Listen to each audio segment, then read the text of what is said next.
அஸ்ஸலாமு அலைக்கும் வரஹ்மத்துல்லாஹி வபரகாத்துஹு. ரமலானுடைய இறுதி நாட்கள் நாங்கள் எல்லோரும் நெருங்கிட்டு இருக்கோம். நாட்கள் எங்களை விட்டு கடந்து செல்லக்கூடிய ஒரு தருவாயில் இருக்கோம். இந்த நேரத்தில் நாங்கள் சில நல்ல விஷயங்கள் எங்களோட வாழ்க்கையில் எடுத்து செல்லணும், கெட்ட விஷயங்களை விட்டுட்டு செல்லணும். நான் இன்னைக்கு வந்து ஒரு முக்கியமான விஷயம் ஒன்று தான் உங்களோட ஷேர் பண்ணுறதுக்காக வந்திருக்கேன். முகமது நபி ஸல்லல்லாஹு அலைஹி வஸல்லம் அவங்க மஸ்ஜித் நபவியில் இருந்து கொண்டிருக்கக்குள்ள ஒரு சஹாபி வந்தாராம். அவர் 3 நாட்கள் தொடர்ச்சியாக பள்ளிக்கு வந்து தொழுதுட்டு தங்களுடைய வீட்டுக்கு செல்லும் பொழுது நபி அவங்க அவரை பார்த்து சொன்னாங்களாம், சுவனத்துவாதி வருகிறார், சொர்க்கத்துவாதி வருகிறார் என்று 3 முறையும் சுவனத்துவாதி சுவனத்துவாதி என்று சொல்லிக்கிட்டே இருந்தாங்களாம். இதை பார்த்து கொண்டிருந்த அப்துல்லா உமர் அலி அல்லாஹு தாலா அன்ஹு அவங்க வந்து இவரை வந்து நபி அவங்க இப்படி சொல்லிட்டாங்க, ஒரு தரம் சொன்னாலே அவர் சுவனவாதியாக இடுவார், 3 தரத்துக்கு மேலே இவங்களை சுவனவாதின்னு சொல்லிட்டாங்க, இதுக்கு என்ன காரணமாக இருக்கும் என்று இவங்களோட வீட்டுக்கு போய் அனுமதி எடுத்து அங்கே தங்குறாங்களா. அவங்கள்ட்ட கேட்குறாரா, 3 நாள் நான் உங்களை பார்த்து நீங்கள் எல்லாருமே நாங்கள் செய்கிற மாதிரி அமல்களை தான் நீங்கள் செஞ்சுட்டு வாரீங்க, இந்த சுவனத்துக்கு அழைத்து செல்லக்கூடிய விஷயம் உங்கள்கிட்ட என்ன இருக்குன்னு சொல்லி கேட்குறாங்களா. அதுக்கு அவர் சொன்னாராம், என்னிட்ட வந்திருக்கிற நல்ல பண்புன்னு சொன்னால் நான் பிற மனிதர்களை வெறுப்பு கண்ணோட்டத்தோடு பார்க்க மாட்டேன், அடுத்தது பிறரை நான் பொறாமைப்பட மாட்டேன், இந்த 2 பண்பும் என்னிட்ட இருக்குன்னு சொல்லி சொன்னாங்க. சுப்ஹானல்லாஹ், யோசிச்சு பாருங்க.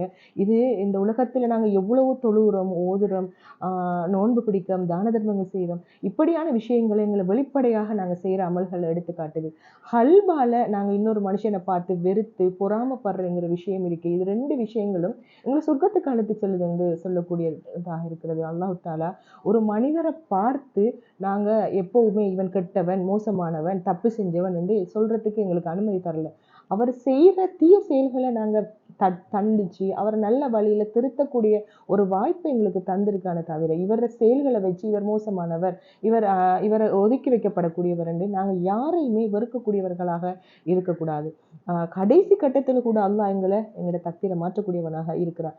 கடைசி நேரத்தில் நாங்கள் சொர்க்கத்துக்கு ஒரு பாவத்தால நாங்கள் நரகத்துக்கு போகக்கூடிய வாய்ப்பும் இருக்கு, ஒரு நன்மை செய்யறதால எங்க சொர்க்கத்தை விட்டு நாங்கள் நரகத்தை விட்டு நாங்கள் சொர்க்கத்துக்கு செல்லக்கூடிய வாய்ப்பை அல்லாஹ் மாற்றக்கூடியவனாக இருக்கிறார். ஒரு மனிதன் வெளி தோற்றத்தையோ அவன் செய்கிற காரியங்களை வைத்தோ இவனை நாங்கள் கெட்டவன், மோசமானவன் என்று நாங்கள் கணக்கிடக்கூடாது. உங்கள் நண்பர்களாக இருக்கட்டும், உறவுகளாக இருக்கட்டும், சொந்தக்காரர்களாக இருக்கட்டும், உங்களோட பழகக்கூடியவர்களாக இருக்கட்டும், யாராக இருந்தாலும் நீங்கள் அவங்களோட தோற்றத்தை வைத்து அவங்க செய்கிற செயல்களை வைத்து நீங்கள் அவங்கள ஒதுக்கி வாழ்ந்தீங்கன்னு சொன்னால் அது உங்களை சொர்க்கத்துக்கு அழைத்து செல்வதற்கு தடையாக இருக்கக்கூடிய விஷயமாக இருக்கும் என்று அல்லாஹ் தாலா குர்ஆன்லி அழகாக சொல்லி காட்டுகிறான். ஈமான் கொண்ட மக்களை பார்த்து நீங்கள் ஒதுக்காதீர்கள், வெறுக்காதீர்கள், பாவிகள் என்று கூறுகிறார்கள் என்று அல்லாஹ் தாலா குர்ஆன்லி அழகாக கூறியிருக்கிறார். நாங்கள் அவங்களோட செயல்களை அவங்களுக்கு சொல்லி அவங்கள நல்ல வழிக்கு கொண்டு வரவங்க தவிர அவங்களை ஒதுக்கி அவங்கள வெறுத்து நீ அல்லாவோட சொர்க்க நரகத்துக்கு போவா, இந்த உலகத்திற்கு மோட்சம் இல்லை, உனக்கு அந்த உலகத்தினருக்கு நீ நல்லவங்களோட இருக்கமா, இப்படியெல்லாம் நாங்கள் கூறினோம்னு சொன்னால் நாங்கள் செய்த நல்ல அமல்கள் இந்த ரமலானுடைய மாதத்தில் நாங்கள் கஷ்டப்பட்டு கண்முழித்து நாங்கள் எத்தனையோ நன்மைகள் செஞ்சிருப்போம், அதெல்லாம் அப்படியே ஒரு ஓட்டை கிளாஸுக்குள்ள தண்ணியை ஊற்றினா எப்படி போகுமோ அப்படி போய்விடுமா. சுப்ஹானல்லாஹ், யோசிச்சு பாருங்க அந்த அன்பார்ந்தவர்களே.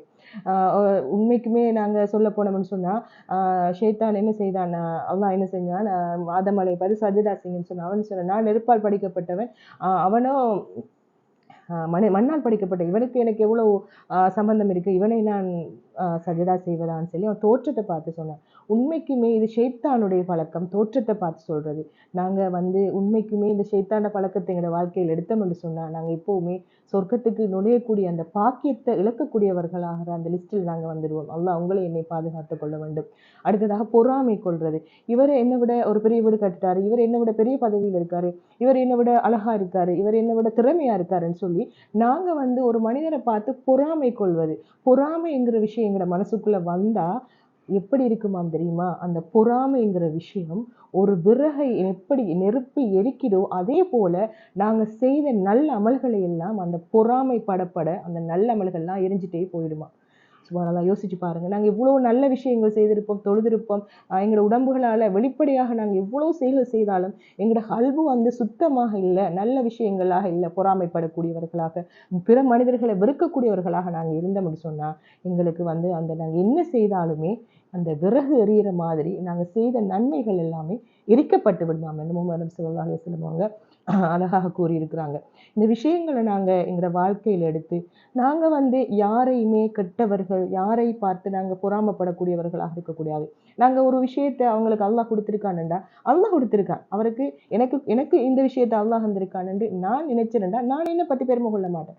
அவருக்கு அந்த விஷயத்தை அல்லாஹ் கொடுத்துருக்கானுன்னு சொல்லி நான் அல்லாவை லிங்க் பண்ணினேன்டா அவரு எனக்கு அந்த பொறாமைங்கிற ஒரு உணர்வு என் மனசுக்குள்ள வராது. நாங்க எவ்வளவுதான் தொழுதுட்டு பள்ளிக்கு வந்துட்டு நாங்க போக்குள்ள ஒரு மனுஷனை பார்த்து ஒரு இவர் இப்படி இருக்காரு, இவர் கார்ல போறாரு, நான் இப்படி போறேன்னு சொல்லி நாங்க அந்த நிமிஷத்துல அந்த செகண்ட்ல அதை நாங்க நினைச்சோம்னு சொன்னாலும் எங்களோட அமல்களுக்கு எந்த பிரயோசனமும் இல்லாம போய்விடும். அந்த பொறாமைங்கிற உணர்வு மனிதர்களுக்கு இருந்தாலும் அந்த இடத்துல நாங்க அல்லாஹ்வை லிங்க் பண்ணி அல்லாஹ் இவருக்கு கொடுத்திருக்கான், அல்லாஹ் எனக்கு இவ்வளவு தந்திருக்கான்னு நாங்க அந்த இடத்துல அல்லாஹ் நாங்க லிங்க் பண்ணினோம்னு சொன்னா அந்த பொறாமைங்கிற உணர்வு எங்களோட உடம்புல இருந்தோ எங்களோட மனசுல இருந்தோ அகன்றக்கூடியதாக இருக்கும். எங்களை சொர்க்கத்துக்கு அழைத்து செல்லக்கூடிய இந்த 2 முக்கியமான விஷயங்களும் எங்களோட ஹல்பால எங்களோட மனசால வரக்கூடிய விஷயங்கள். அல்லாஹ் உங்களுக்கும் எனக்கும் இந்த உலகத்துல இந்த பிற மனிதர்களை பார்த்து வெறுப்பு கொள்ளாமல் வாழ்வதற்கும் பிற மனிதர்களை பார்த்து பொறாமைப்படாமல் வாழ்வதற்கும் அல்லாஹ் இந்த ரமலானுடைய மாதத்துல எல்லோருக்கும் எல்லோர மனதிலையும் தௌஃபீக் செய்ய வேண்டும் என்று சொல்லி உங்களுக்கும் எனக்கும் துஆ செய்தவளாக விடைபெறுகிறேன். நன்றி. அஸ்ஸலாம்.